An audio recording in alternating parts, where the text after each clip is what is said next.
So, um, Richmond is coming up on August 11th. That is going to be, let me see here. Come on. Let me get over here. That is going to be, that's actually going to be a night race. So it's going to start at 5 o'clock Central Time on Sunday, August 11th. It's going to be the Cookout 400 at Richmond Speedway, or Raceway rather. It's going to be in Richmond, Virginia. It's a 400 lap event. It's going to be 300 miles. It will be on the USA Network, hosted on the radio by the Motor Racing Network, which is MRN, your Sirius XM Channel 90, or your Sirius XM app. It will also be seen on Peacock. So for those of you who don't have USA, you can stream it on Peacock. But Richmond is usually a really good race.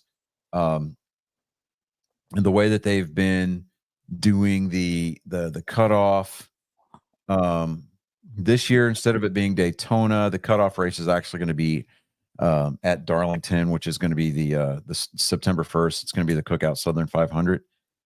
But I'm looking forward to these next three races: Richmond, Michigan, and Daytona, in that order. Michigan is kind of a cool track. It's got a lot of flat spaces. It doesn't have like the progressive banking in the turns. But it's still a pretty good race. It's one of the larger intermediate tracks. And by intermediate, I mean like 1.5 miles. It's just slightly over that. But it's still a pretty entertaining race to watch. If you've got the right setup on your car and you can get out in clean air, you're gone. I mean, you can just basically kind of check out.